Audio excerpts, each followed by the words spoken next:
All right, welcome everyone to the 2021 NOFA Summer Conference. This session is the Sustainable Development Goals and Organic Agriculture. We have a few guests with us today, and I will introduce you to our moderator in just a moment. Just have a few announcements before we get started. We like to make sure to acknowledge that the land that we are all calling in from today was once inhabited before European colonization here in the United States. There's a really great interactive map that you can go to that will show you who potentially occupied your land before colonization. And we also encourage you to try to center racial equity in your own work. Since we are virtual this time, just a few etiquette reminders for a Zoom session. Everyone will be muted when they enter, and we'll ask you to remain muted unless Elizabeth asks you to speak up and ask questions and interact. And you can do that by using the little microphone feature found at the bottom of your screen. This session is being recorded so that folks can have access to it afterwards. We have a number of sponsors that help to make the NOFA conferences happen. So if you're able and interested, we encourage you to visit their websites and purchase or interact with them and just let them know that you appreciate their support of the Northeast Organic Farming Association. There's also an online auction, so you can visit this website here. I'll also put it in the chat. Find some great items that have been donated by our supporters and potentially win them while supporting NOFA at the same time.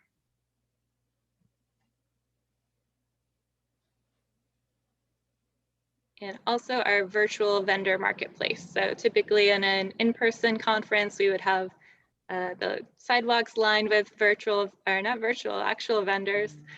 So we've tried to recreate that on a website for our virtual vendors. So we'd appreciate it if you took a look at what they're offering as well.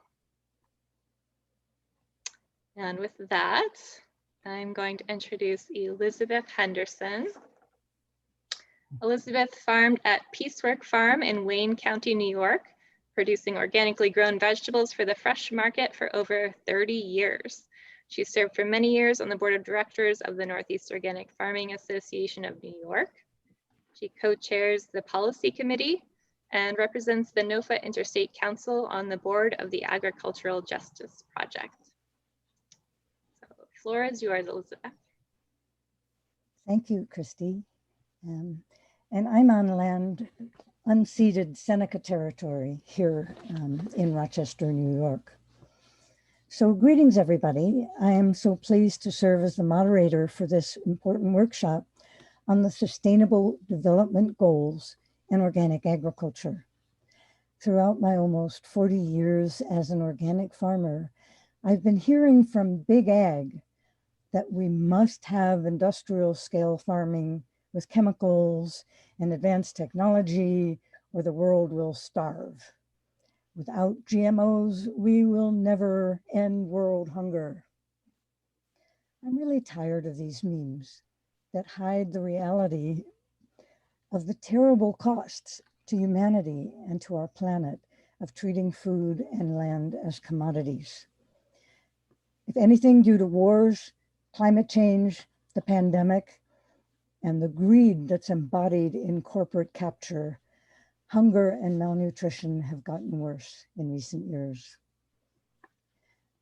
Most of us in NOFA, and I think that's replicated today, but people will watch this later.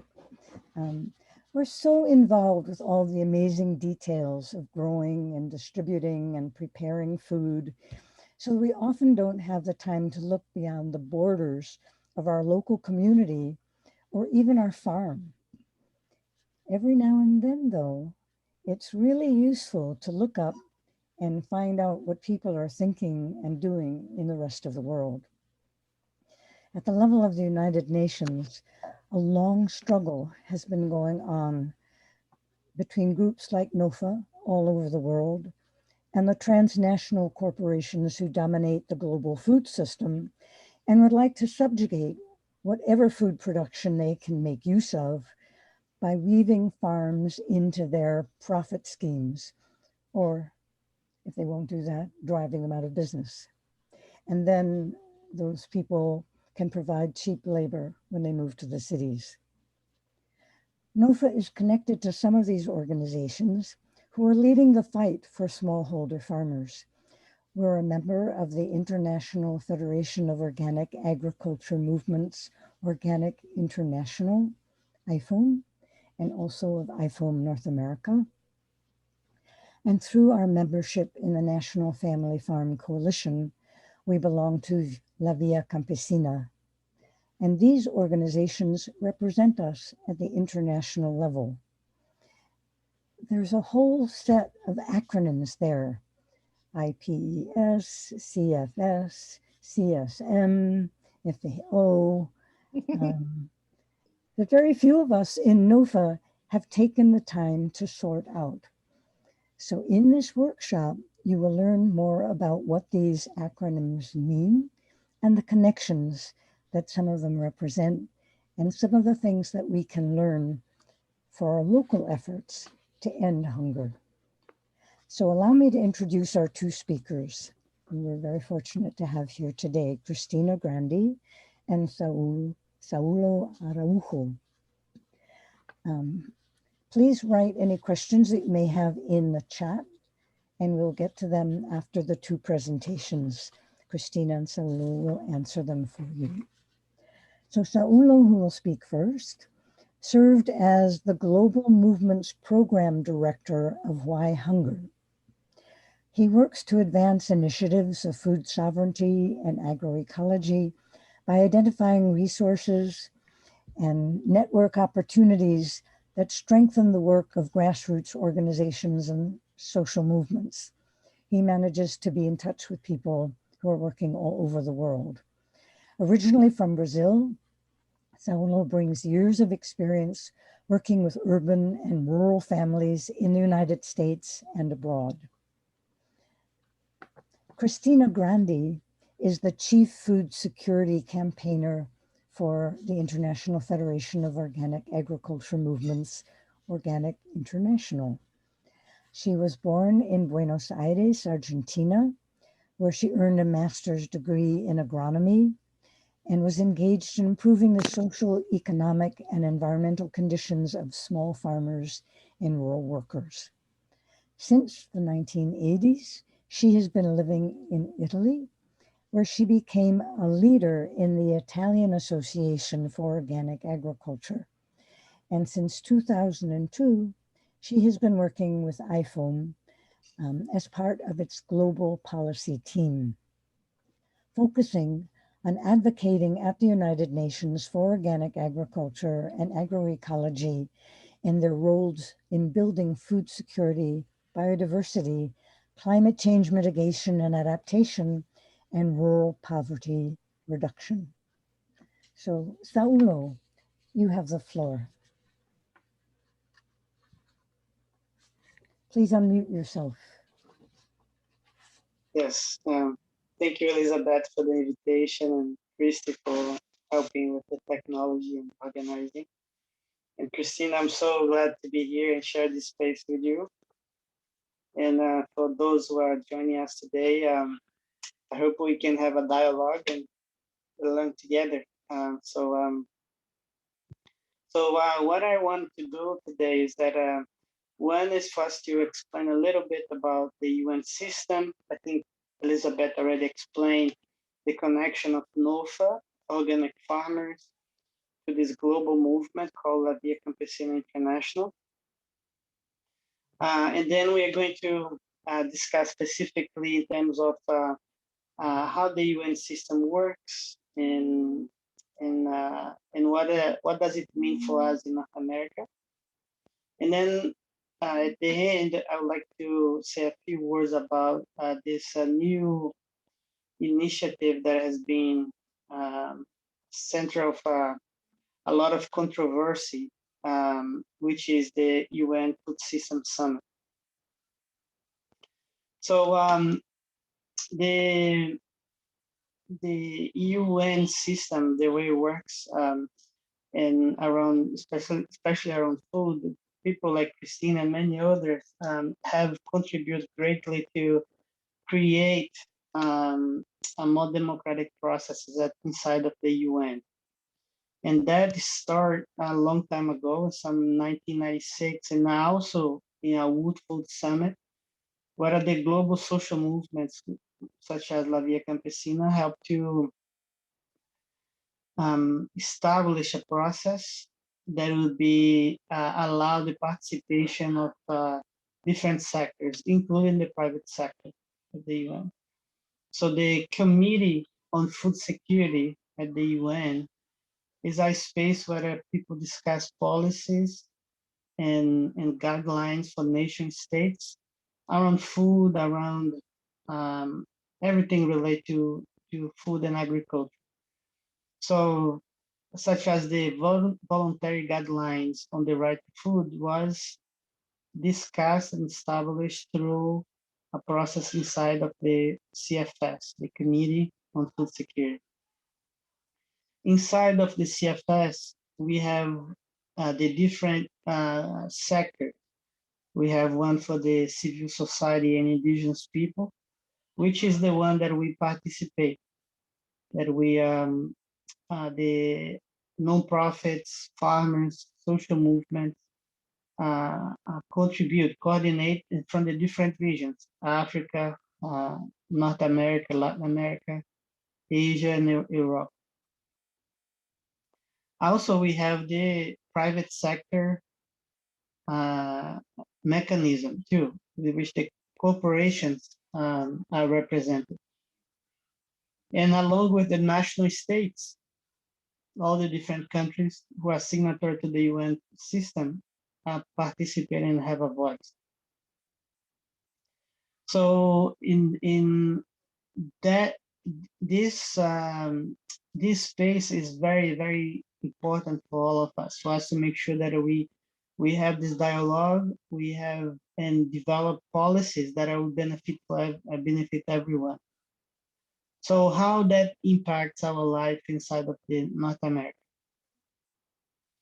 One is that our government, the US government, has a very strong say, is very influential nation state because of the size of the economy and because of many other factors, right? Including the presence in those policy spaces. The other thing is that also we host very large corporations, right? We used to host the Monsanto, right? And we have here very large and important political players within the corporations that are based in the US, are multinational corporations, but many of the stakeholders, the funders are based in the US. And the other factor is that also we have the larger philanthropists who funds the CFS and who funds those corporations and have very close links, such as the Bill Gates Melinda Foundation and other major players. So this space is very important to us because it impacts us directly. And many times the US government is not work in favor of everyone. Much less the small scale farmers, organic farmers, who have been for a long time marginalized, right? And the US government, the position of the US government is very in line with the private sector. So the representation of the US government, and many times, make things difficult in the process or multilateral process, where other national states are concerned about the food security. Because you achieve food security when you have more farmers in the land, more people on the land with conditions to produce, making a living, feed themselves and feed other people. without small-scale farmers, we are less food secure. And in the US, we are very food insecure because a very small percentage of farmers is still on the land. We have more people in jail than on agriculture inside of the US, less than 2 million people. So all our food system is relied on this powerful lobby of the corporations. And those powerful lobby of corporation are many times are not, doesn't coincide with the needs and the national security and the food security of the US, because the bottom line for them is the profits. So our food and agriculture sector in the US is shaped by that. So again, the global policies that have been passing through with the influence of government are supporting corporations, not us. And that's why we have a lot of young people wants to go farming, but there's no access to land, who could produce a lot of food to feed a lot of people in the cities. And we have a larger food banks who try to compensate that lack of food producers, the lack of access to market, the lack of quality and cheap food. Because the cheap food that comes are not really food, are commodities produced with agrochemicals and shipped around the globe. So we have, that's the, as you all know, some of you are farmers, you understand that that's the condition that we have, right? We are farming, and those who are in the farm has to get a city job to get a healthcare and other benefits that the farming itself won't allow. And many of our organic farmers have no access to land, are working on borrowed land, right? Which doesn't make things secure for us. We want people with land, with people with access to the land. And also we want to respect the first and foremost is the right of indigenous people to have their own territories too, to survive themselves, right? So that's how it makes those conversations inside of them so important to all of us, because the things that are affecting us here, affecting people in other countries. First, things are tested here on us and then exported as the modern solution to other countries. And that's why we're keeping in the same level for a long time, 800 million people hungry around the globe.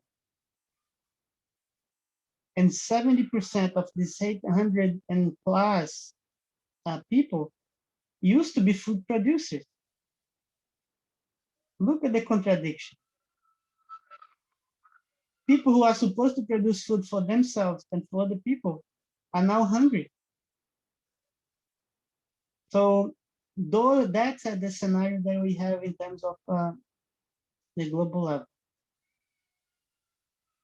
And that's how we need to have democratic processes that are respect, and it starts with the voice of farmers and those who are hungry, not corporations. Corporations are not hungry. They are hungry for profit. We are the ones who should be deciding those policies for everyone. But here's the problem among ourselves inside of the US, is that our policies, our military approach, our occupation of many territories outside of the US, our policies make ourselves inside of the US far away from the reality of the other people, and including global policy spaces. Our people inside of the US have very little information about how the UN system works. And that's a problem. And that's something that we need to fix it. Because our people, farmers, fisher folk, farm workers, They need to understand how it works and participate in the UN system process. But the US government never create that condition. In fact, in the past few years, they have blocked and they have prevented the more participation of civil society in global consultations from the UN. So if some of you don't know anything about the UN and how the SDG works, it's not your fault. It's by design that we are not participating in those spaces. And I think this conversation here that Elizabeth and NOFA is organizing is very important. We need more of them to discuss. So later on, any question, there is no small or big question. Any question for you is important to us, for us to have this dialogue. And let me finish saying by the UN Food System Summit. The UN Food System Summit is a world food summit that almost every 5 years the UN would organize. There will be a process inside of the UN. Start with the Food and Agriculture Organization and the Community on Food Security. That's where they discuss a full process of how this thing is going to work. Not this time. Corporations who have been encroaching the UN by money, funding, and by the power of the nation states, because they also corrupt directly our governments. They have created a top-down process, bypassing, including the FAO and the CFS, and launch and convince the General Secretary of the UN to organize a summit of this size around food and agriculture. So global social movements like La Via Campesina International, the World March of Women, the World Forum of Fisher People, the World Alliance of Mobile Indigenous People, the International Indian Treaty Council, the many others. I can keep going on for the global social movements. They are in full opposition to this summit because there is no voice for them there. There is no participation. The participation came on afterthought because the summit was top down, was undemocratic and irrespectful, and is so obscure that we still don't know the dates of the summit. Look, a global summit. They even didn't publish the dates yet, right? And we are calculating that it's going to be in September, around the UN, the UN General Assembly. That's going to happen in New York City, right? But there is more to that. They are bringing the summit inside of the New York City, US government hosting, and is directed, this summit by the ex-minister of agriculture from Uganda, Mrs. Kalibata, who also is president of the Alliance for the Green Revolution in Africa.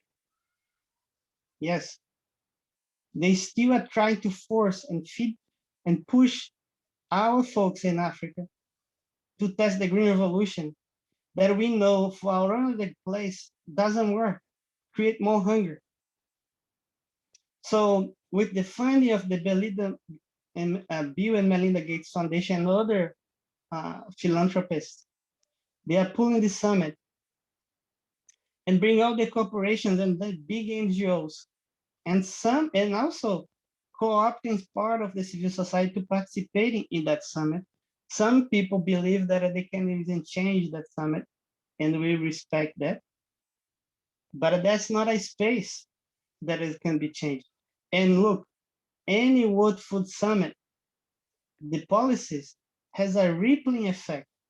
They're going to affect labor policies, environmental policies, climate policies, food policies,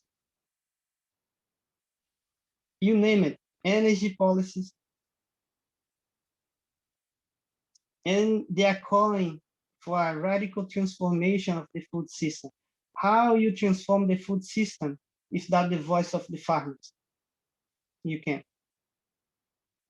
You can't ignore a larger portion of the farmers, farm workers, and fisher folk, forest dwellers, indigenous people. You can't do that.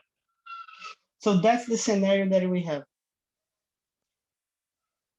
This past weekend, there was a pre-summit. They organized a pre-summit in Rome. And there was opposition in Rome. There are many organizations show up, and also in social media, probably you saw the materials around social media. And there was webinars, and the global social movements also launched their own process, not trying to validate in any shape or form the UNFSS on some. They're gonna create their global gathering from a consultation process in every single region, Africa, North, the Americas, Asia, and Europe, for the people to speak and to produce the basis for the food policies and what the future we want. So that gathering is in process now.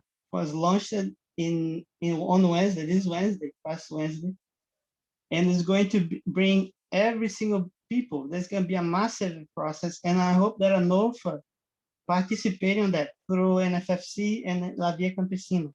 That's an important space for us. The UN Food System Summit, this is a corporation, led by corporation, and we got no power that to change. I will stop here. I think it's a lot of information, but that's the general analysis that I can bring to you. And I will hope that we can have a good debate. And Cristina knows more than me. She's gonna bring a lot of a good and analysis for us to have a good and rich debate here. Thank you so much, Saulo. That was a good introduction to this big international space, because it's hard sitting where we are to feel what it is that the effects are of the things that are talked about at that level. So Cristina, could you please explain to us a lot more about the relationship between organic agriculture and these international mechanisms? Okay. Good afternoon to everybody, and thanks for the invitation. I'm so glad to be there in this summer conference of the NOFA, and especially this year because of 50 years fighting for organic agriculture, supporting gardeners, supporting farmers, teaching. So it's doing advocacy, supporting for legislation. So a big job, and congratulations. Next year also IFOAM, International Federation of Organic Agriculture, we have 50 years because we born in 1972, 1 year after NOFA. So I'm so happy to be here. I will share my screen. So here is. Yes, I will talk briefly. Thanks also, Saulo, because for the big picture you start. And I will talk. I will try to talk about the link about the Sustainable Development Goals or global goals you can name is an organic agriculture. So what are the Sustainable Development Goals? So the Sustainable Development Goals are part of the 2030 Agenda for Sustainable Development adopted for the United Nations member state in 2015. And at its heart, there are the 15 Sustainable Development Goals that are an urgent call for action by all countries at the global level. So what are these why these Sustainable Development Goals? Why the countries, why the government, why the state decides to do this call? They are doing call from a long time. We have also the Millennium Goals. So now we have these Sustainable Development Goals. They try to analyze, understand what are the problems and the problems are that we are billions of citizens continue to live in poverty.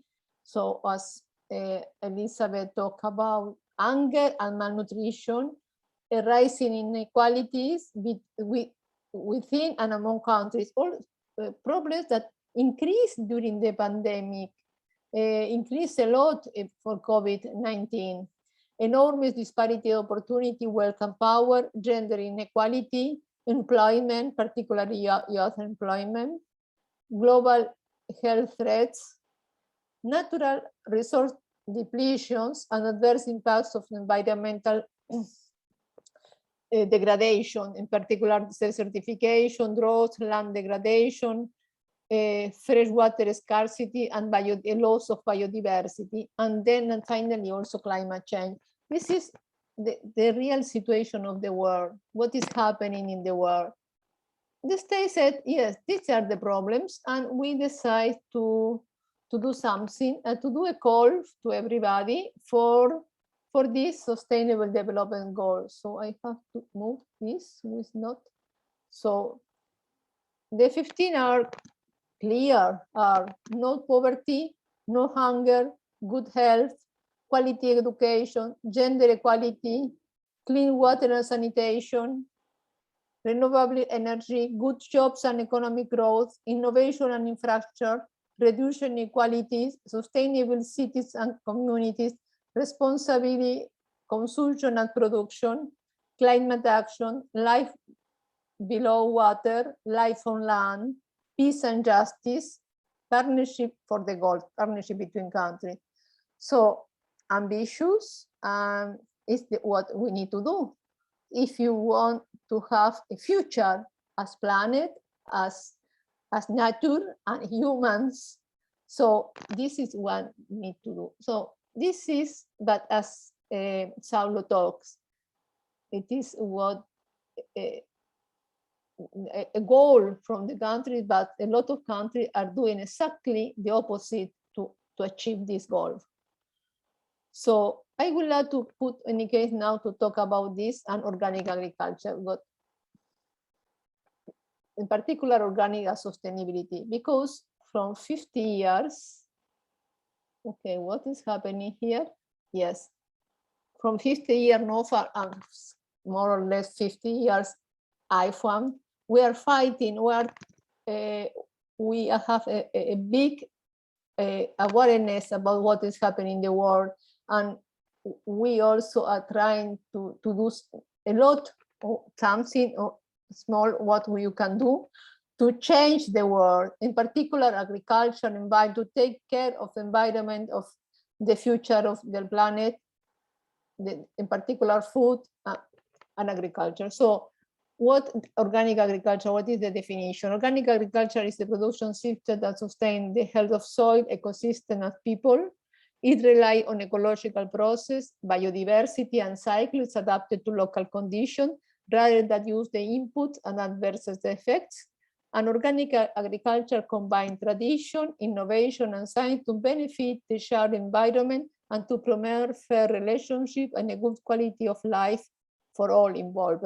This is the definition agreed in IFOAM in 2008. We have other definitions previously, but this is the last definition of organic agriculture. We are all in the organic movement, we are all working on it. So this definition is also in the website of NOFA.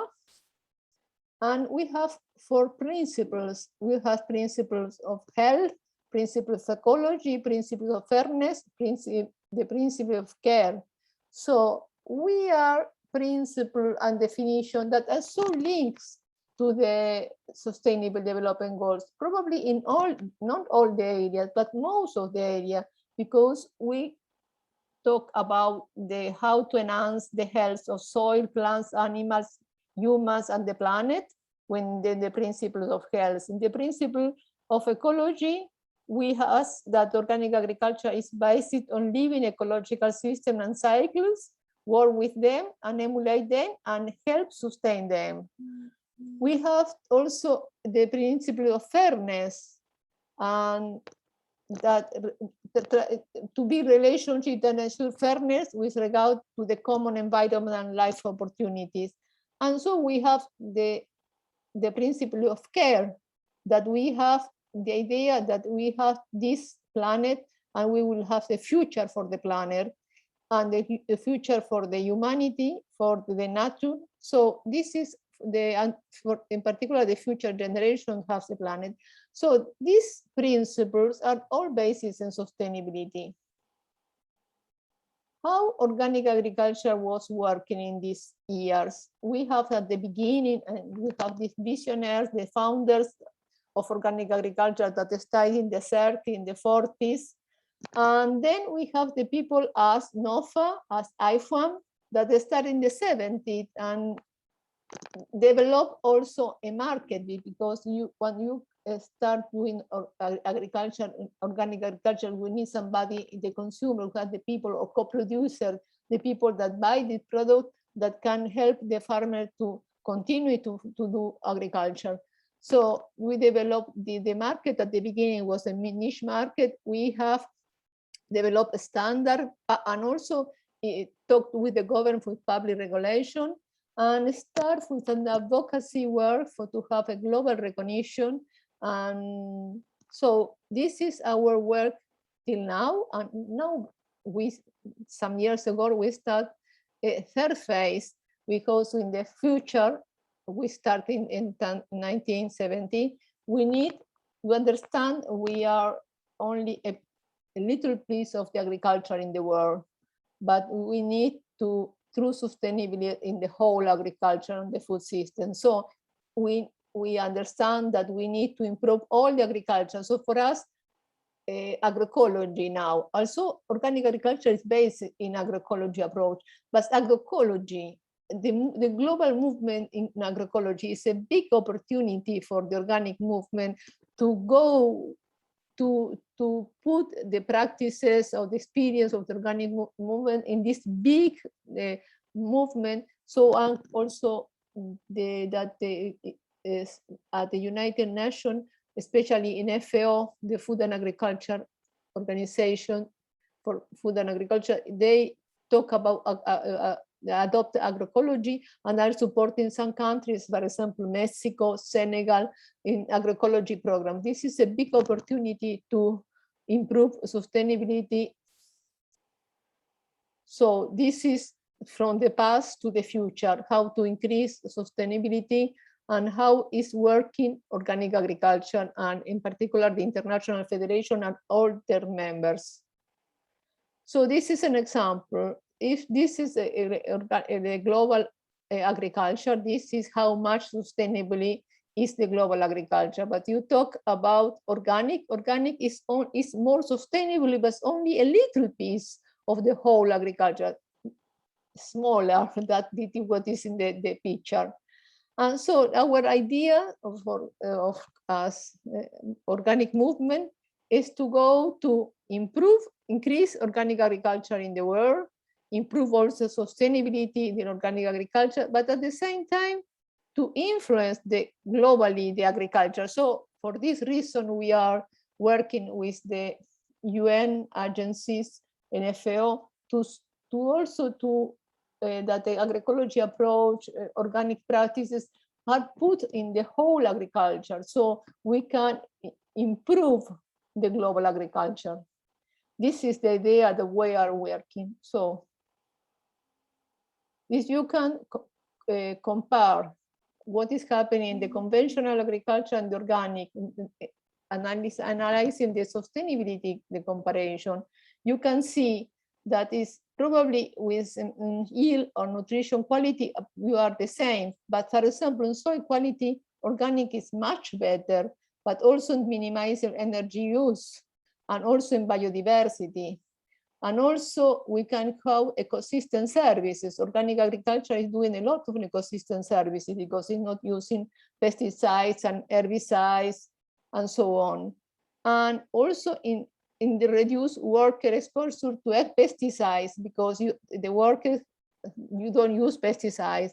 So this is to understand how sustainability is inside organic agriculture, and also remember that organic agriculture is based on agroecology. So it's based also this sustainability on agroecology, and agroecology is including also other issues, for example, the political issues and the social activity more than organic agriculture. So I would like to go something. I would like to talk about this African problem, that is what is happening, how the organic movement works all this time.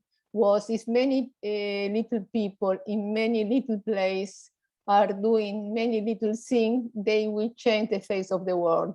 So this is the organic agriculture all over the world, but we increase a lot of fuel land 50 years ago. Now we are a big movement.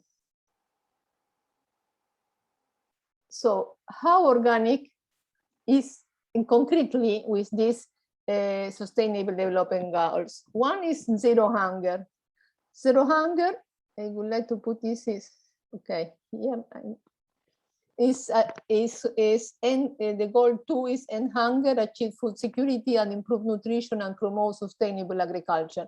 So organic agriculture is one way because are contributing to this goal 2, because have the possibility to stabilize the yields, because we have crop diversity, and so we have more stable yields.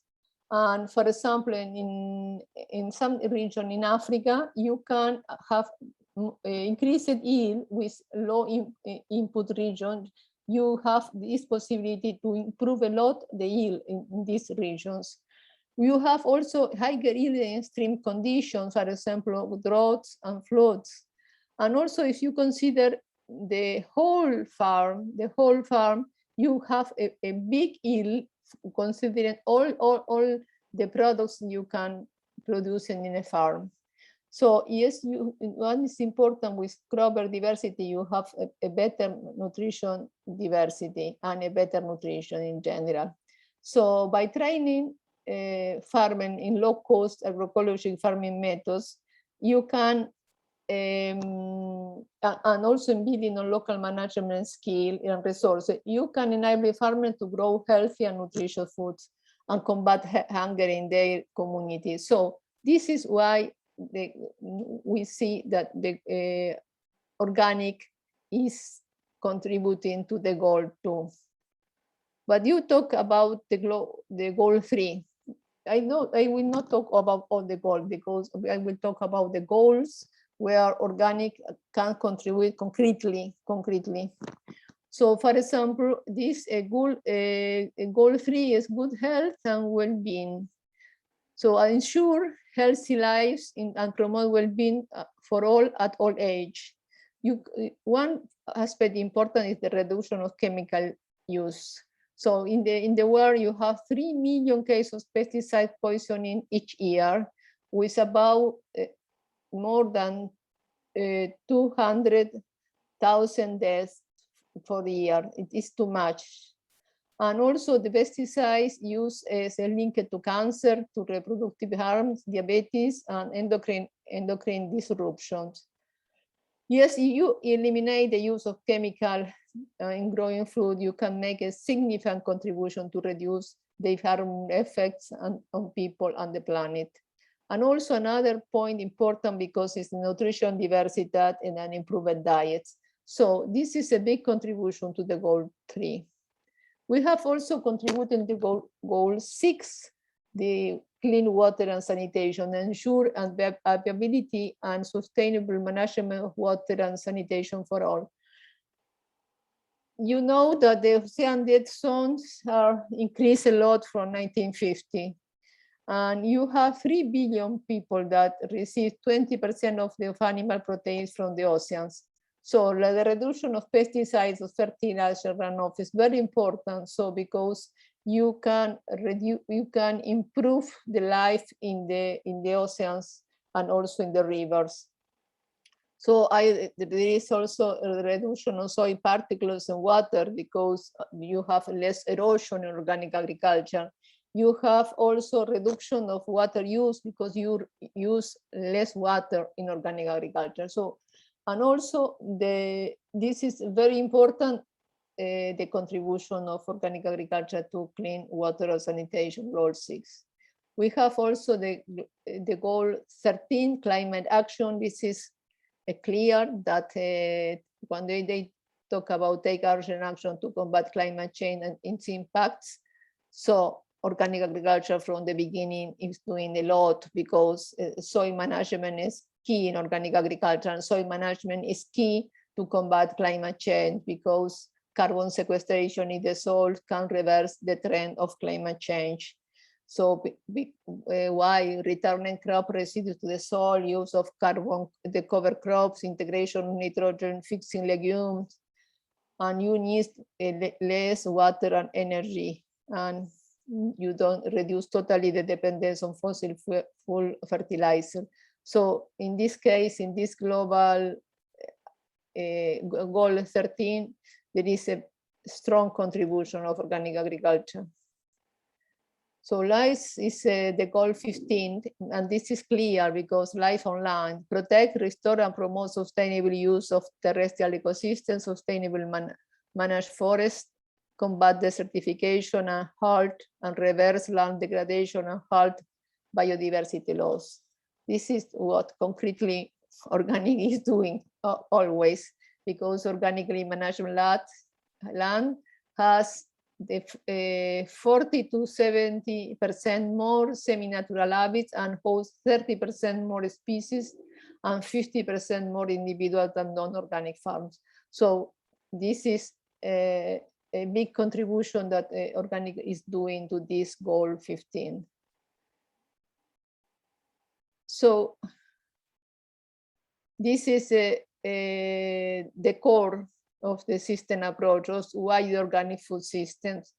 Organic food system is based in local adaptation, suited to short supply chain, focused on the community. And by buying organic, you are paying the true cost, but we cannot tweak the system. We need to fundamentally transform the food systems. So the other point that I would like to talk about is organic food system and true cost is that when you see in this picture, you see the visible cost and the hidden cost. The visible costs are pesticides in conventional or industrial agriculture, mechanization, fertilizer, food, water, but you have all the hidden costs, damage to soil, damage to water, biodiversity loss, damage to climate, damage to air, health. And all these costs usually are not considered when in the price that the consumer are paying. So also the workers are very small salaries. So all these, and the farmers are getting very few money for the products and the industrial agriculture. So all these costs are not, because why this is important, organic and agroecology. So that's what I would like to put in comparison, the Sustainable Development Goals and organic agriculture. So thank you. Thank you so much. I stop here. Thank you so much, Cristina. That really helps a lot to put us in the picture. Please, I invite everybody to turn your cameras on so we can see who's everybody here, and turn on your microphones, and please feel free to ask questions in person. Does anybody have a question to start off?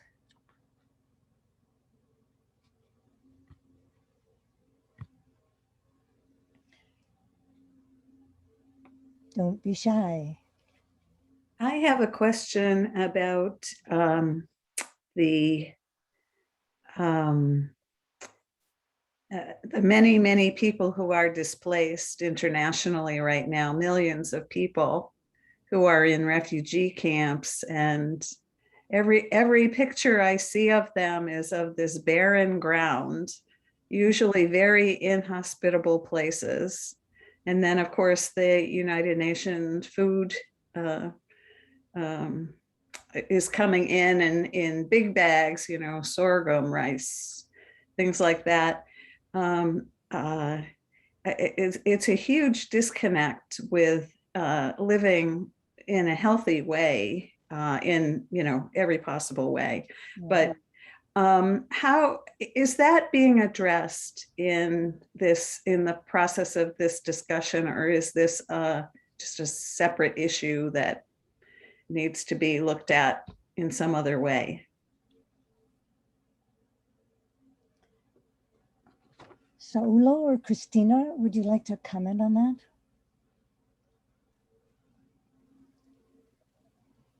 Sorry, no, it's not clear for me, the question. Sorry, because I'm from Argentina. I'm living in Italy. It's not clear your English for me. Can you, Saulo, explain a little? Sure. I can start, Christine, and then yeah. So the refugee camps and many things that we don't see in the TV, right? That those are the ones that they are showing. But there are people in worse situation. We have now 10,000 people, Haitians and Africans and other nationalities, stuck in a tiny little town in Colombia to get through Panama, so they can get visas to migrate to the US. Those things are not gonna show to us. They're gonna show in the Middle East or in the Sub-Sahara and other places, right? But that crisis is structural. Yes, For yes. people to force themselves to get through that, go through a jungle with kids, with no food, or right, is a structure. People are desperate to find Yes, a better living, right? I think in the refugee camp is people who have been forced displaced because a war conflict, often around land issues, access to land, or petroleum or other natural resources, right? And those folks, that's almost permanent places to live, because the countries are not solving, and they don't even want to touch at that, because for you to relocate all those families, you need to build houses, schools, roads, and other things that before they used to have, but with the wars and military occupations, we don't have that. So those folks are fully vulnerable. They have their own ways to survive. They get the donation, some food, get some work, and they survive somehow. But the conditions in the refugee camps, even with the UN support, it's bearable. But this is another layer of the issue of food security, and I'm glad that you brought up this for us to discuss. Cristina? Yes, no, I agree with you. These people, in particular, the people that are expulsed go out of the land because for conflict, but also sometimes for concentration of power, more techniques that reduce the workers, and these people remain without work, without salaries. So these people start to migrate without nothing, and because there are not policies to support the farmers in the field. There is no policies to do another type of agriculture. So this is the question that the Sustainable Development Goals or the global goals, the states sign this declaration, these goals, but most of the countries don't do nothing.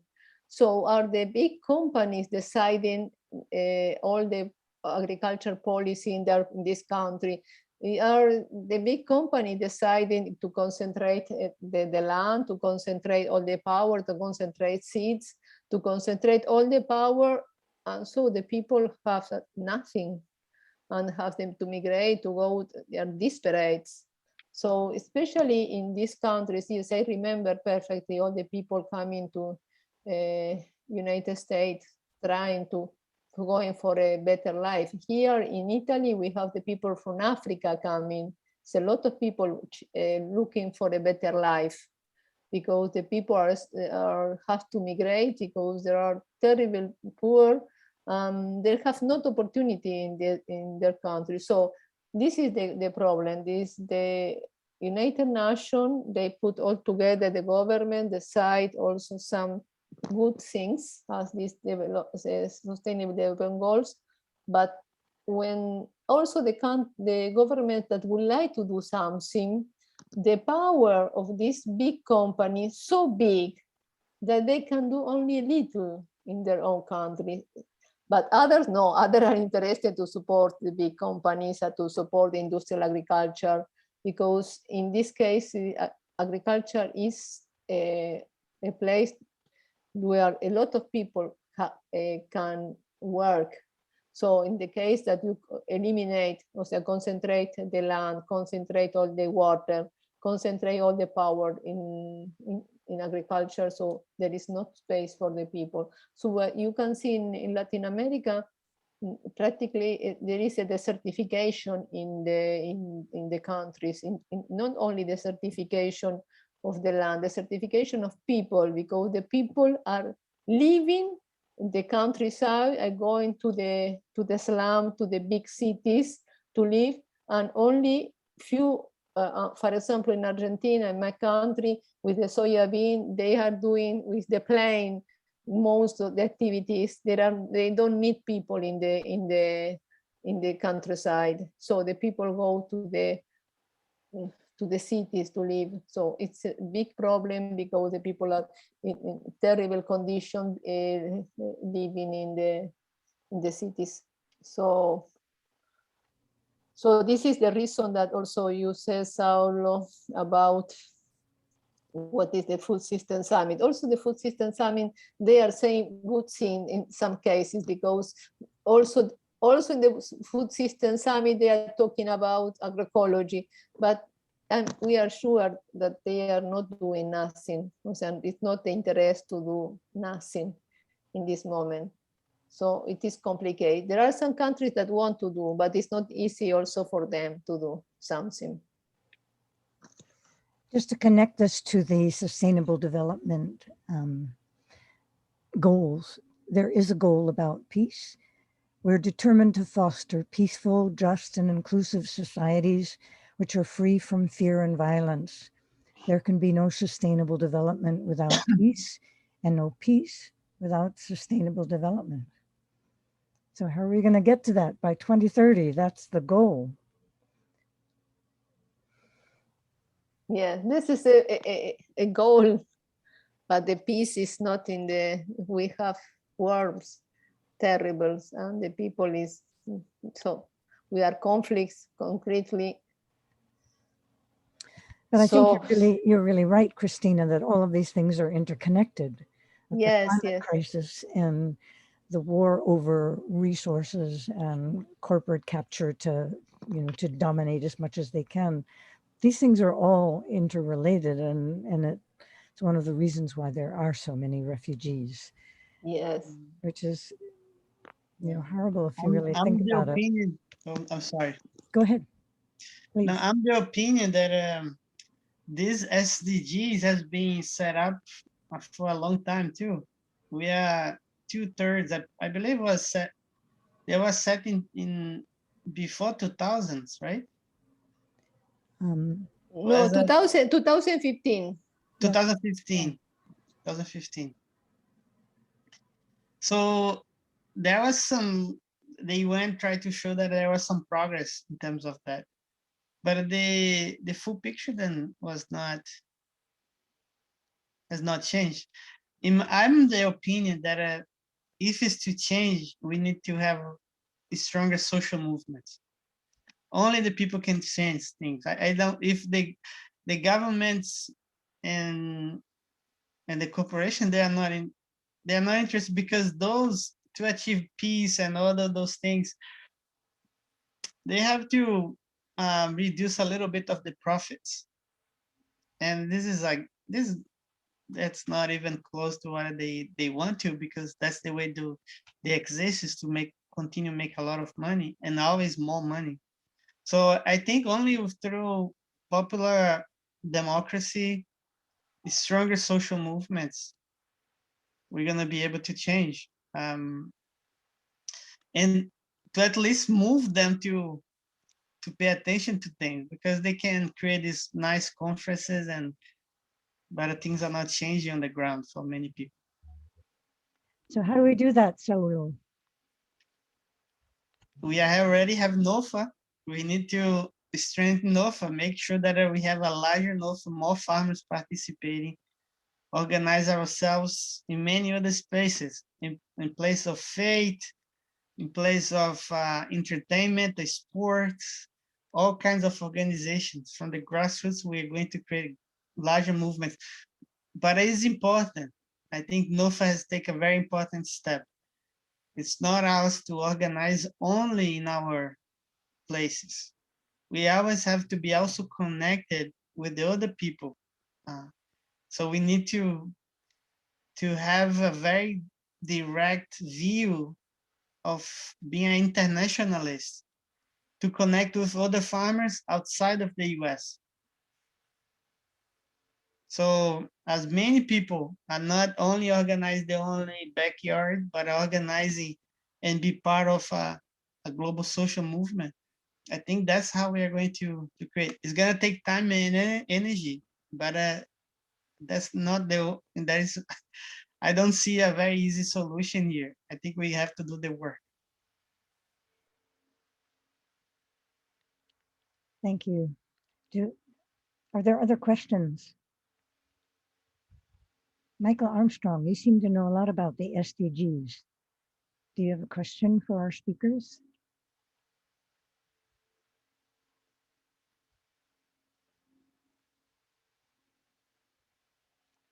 Okay, well, I have a question. Cristina and Saulo, how do you think NOFA can make good use of the SDGs? And they're wonderfully written statements. How can we kind of mobilize their power in the work that we do?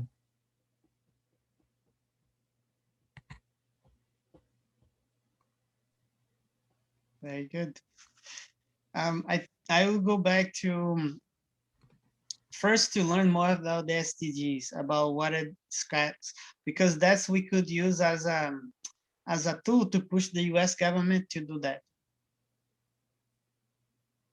and establish our own processes too, at the local and state and national levels, how to bring this conversation into policy space. I think there's small steps that we can take too in terms of policy, and one of them is to create, to tune the tables around these false narratives around food and agriculture. People think that farming is a big monocrop, right? If you talk to any teenager inside of the US, even our elders, you say, close your eyes and describe me. If I say the word farm, what do you see? They're going to see a tractor, a big monocrop, right? So we have to change our culture to see how you see food and agriculture. So I think we have to start changing that. And I think we have to embrace the things that our brothers and sisters around the globe has already discussed, which is the concept of food sovereignty, right? We, the farmers, we ourselves, we need to decide what kind of policy we want, food policy we want. We also has the capacity to plant and produce what we want. We cannot plant the same seed of corn in Massachusetts. It's the same crop that people are producing, let's say, planting in South Africa or Italy. No, we need to have seed sovereignty. We need to protect our local seeds. So I think those are the things that we have to protect. We have to, things that NOFA already doing too, how to make sure that people can process their own animals, because not everyone have access to do that, because the legislation, they create barriers for people to process their own food and sell it to their own food. So I think those, connecting those already existing fights and policy ideas that the farmers wants to push with the SDGs and the international analysis, I think is important, Elizabeth. I think, Cristina, probably we have a better view from the global side too. Yes, no, this is a good question, Izzy. I think that in particular, you are the United States, and the United States has a complicated participation at the UN. So I think that there is a big task for you to understand if really United States are working for this, achieving these sustainable development goals when they have their activities, for example, in all the UN agencies. How they, for example, when we discuss in FAO about agroecology, United States was one of the countries that moved against agroecology and tried to go against the discussion about agroecology, together with Brazil, together with Argentina, Australia, in part, and also Canada. So instead, in some cases, some countries has probably some good internal policies in some issues, but when they decide to go abroad, they defend the big industry at international level. So it is important to try to stay also at international level, to push also the country, say, okay, why you are saying this when you at local level or at the national level say totally different? So this is something important. So another point that especially NOFA is working in some part, probably not all the sustainable development goals, but I think that it's important when you go to discuss with the governments at the local level with what this is what you have support, you have decided sustainable development goals. It's not me, it's not NOFA, it's you as a state, you sign it. So we want that you have to apply it in the at national level. So because the governments are signing a lot of call or treaty or international level, good, yes, they sign, but then they have not interest to apply. So this is the role of the local, the national movements, and to talk to the government. So you have signed to talk also to the people. So the government talk about this point, so what we are doing for climate change, but we are not doing nothing for climate change, or are doing only a little for climate change, or what they are doing, for example, for pesticides. One of the problems that the United States and Argentina and others don't want when you talk about agroecology, to reduce, to use the word, to reduce the use of pesticides. For them, oh, no. No, instead you have said, no, yes, we need to reduce the use of pesticides. So I think that you can use this and others agreements or other guidelines, that existing guidelines approved at international level, to discuss with the national government also in the United States for a national policy, but also for the position that they have at international level. Because I remember during the Obama, when Obama was president of the United States, they have an internal policy to support organic and agroecology, but at international level, they are totally against. So this is very important too. It's not easy. I understand it's not easy in the United States. It's, also, it's not easy for Argentina, for my country, because it's complicated. But for example, during the discussion on agroecology, some Argentinian civil society organization write a letter that we all sign this letter asking the government so to have a different position at international level. So they changed a little, not too much, but they were not so aggressive against agroecology as they were at the beginning. So there was a little change thanks to this letter. But if you have a strong, as says Saulo, movement, civil society movement, organic farmer movement, organic movement, so we can obtain something and to change, because this is the only way to change. Saulo, if you will write the first draft, I will help edit it, and NOFA can help spread it around and get hundreds of organizations to sign it. What do you think? So I think, Cristina, you have to help us to give the idea. You help us to do that. I can send the letter. It's in Spanish that we send the government. Translation. Okay, that'll be a good first draft. Thank you. You know, all of this sounds, really daunting, but it might help us to understand a bit more about how the civil society mechanism got started, because there has been momentum built up from a very, very small beginning.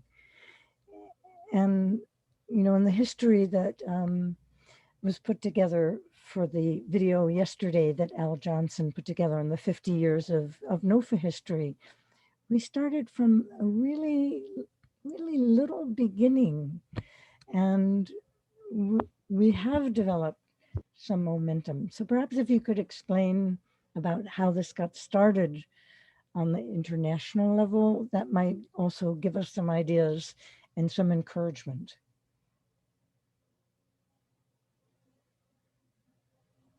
Yes, and I can talk a little about how they start the movement in FAO.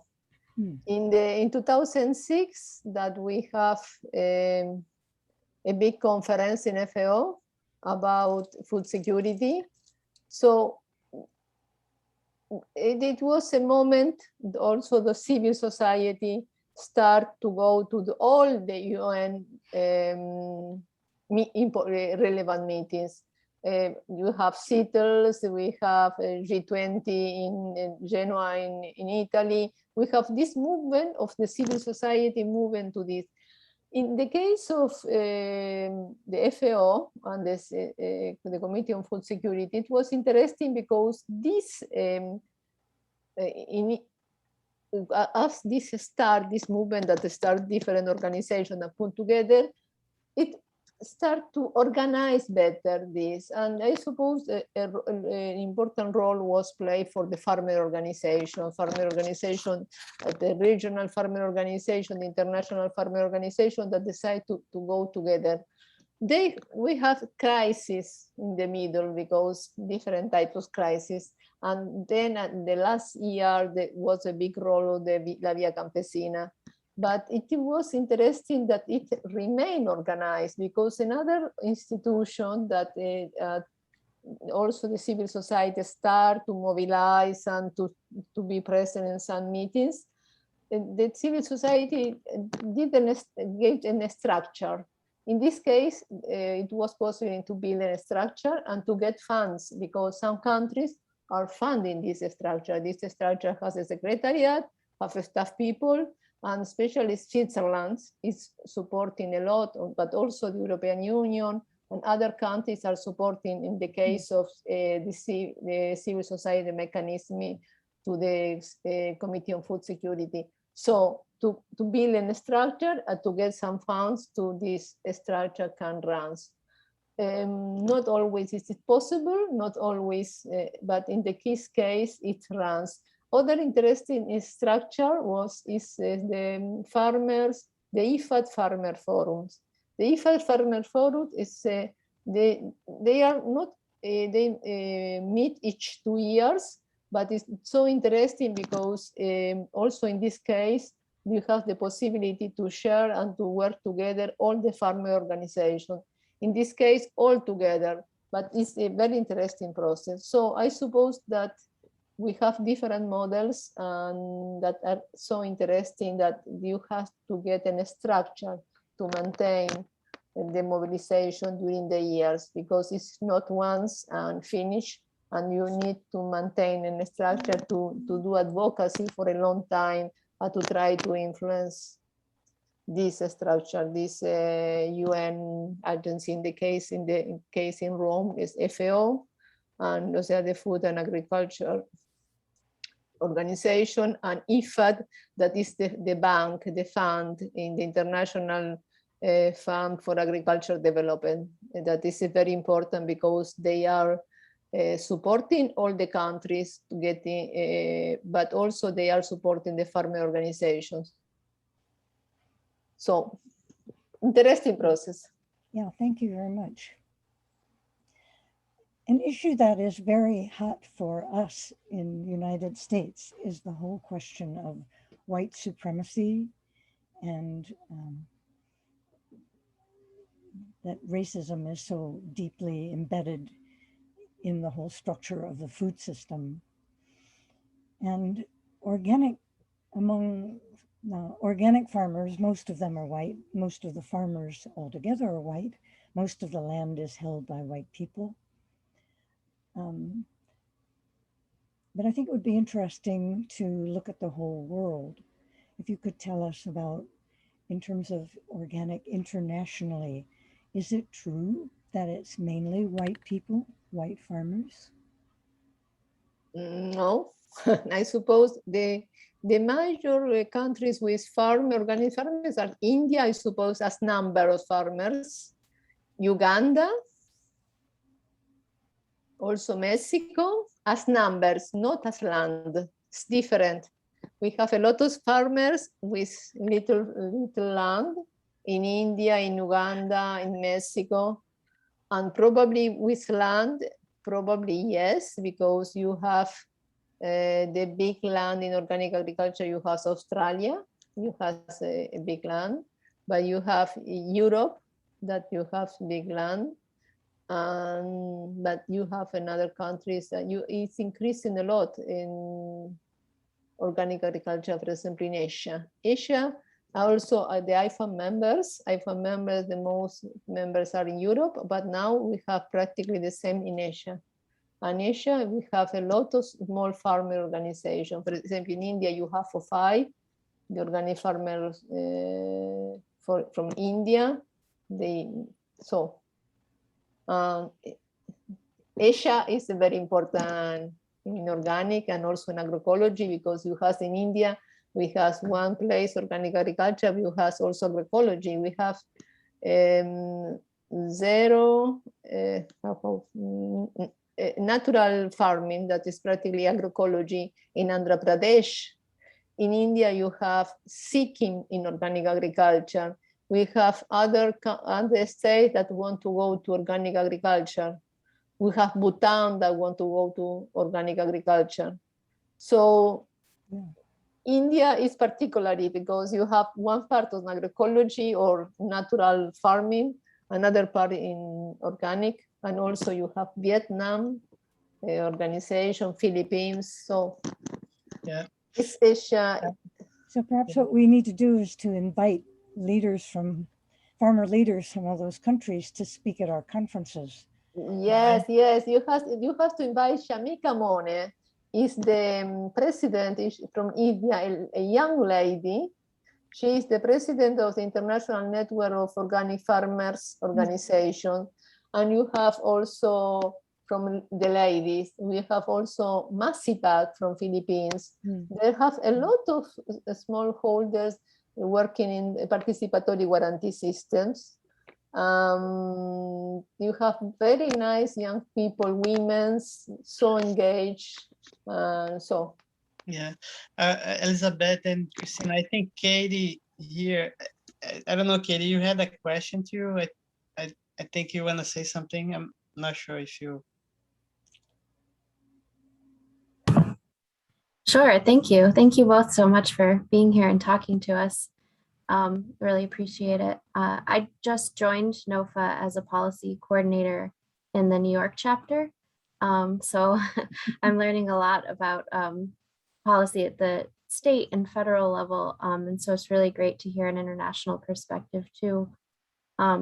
I don't hear a lot about the SDGs talking to policymakers in New York and in the US. I wonder if there are any examples or instances where you've seen the SDGs really influence any US policymakers. And if there are any policymakers that are engaged perhaps more than others in the international community and the SDGs. That's a great question. Yeah.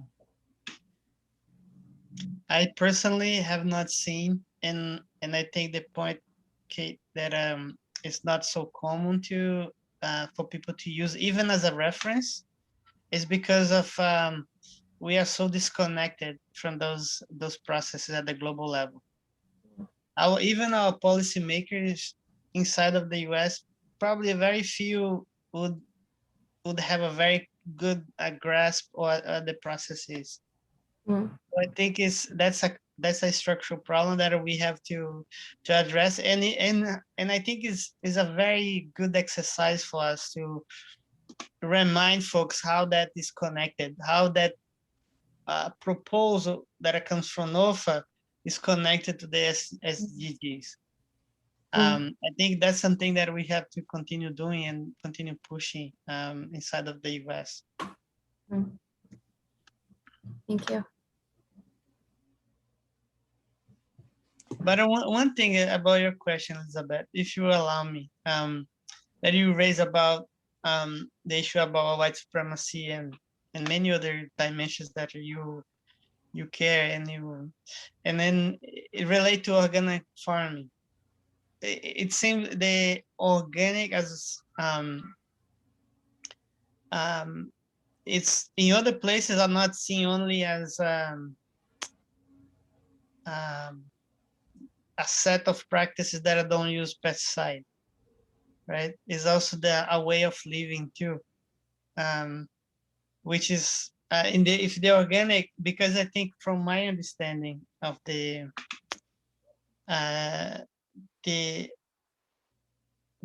building of the organic farming side of the US was really related to folks who had a view, was not only related to the market, was a way of living too. But this has been, in some cases, very more directed organic farm to as a marketing strategy, right? Organic was very, the way I see it, is very close to agroecology, is very close to things as a way of life, right? That's a dimension that we should continue insisting, right? Because in other countries, farming is a way of life. People leave the land and depend on the land, has a very deep connection to the land. They don't see only as a way of making a lot of money and living financially well, right? I think that's a dimension that we should insist, even though it doesn't exclude the view that a farmer has to have a decent living, right? They need to be able to feed themselves, send kids to school, have a vacation, have health care and other things, right? I think that's necessary to that doesn't exclude, but that's this dimension of organic farming, and that's of the connection to the land, the non-profit dimension of organic farming. It's important, and I think that's how we will be able to connect the organic farmers, the small scale organic farmers inside of the US with the other people outside of the US. Because people don't call it organic, but they live in very similar way. They practice agriculture in a very similar way that many of you do. I think that's my 2 cents on this conversation of how we are going to fight based on our worldview. We're going to fight white supremacy, patriarchy, imperialism, and many other things that are set us apart instead of bring us together.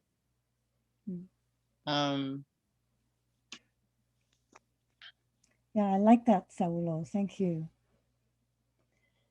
Well, we only have a few more minutes. I wanted to remind everybody that if you want to download the chat, down in the right-hand corner, there's the word file. There are 3 dots, and then you can click on save the chat. You can save it.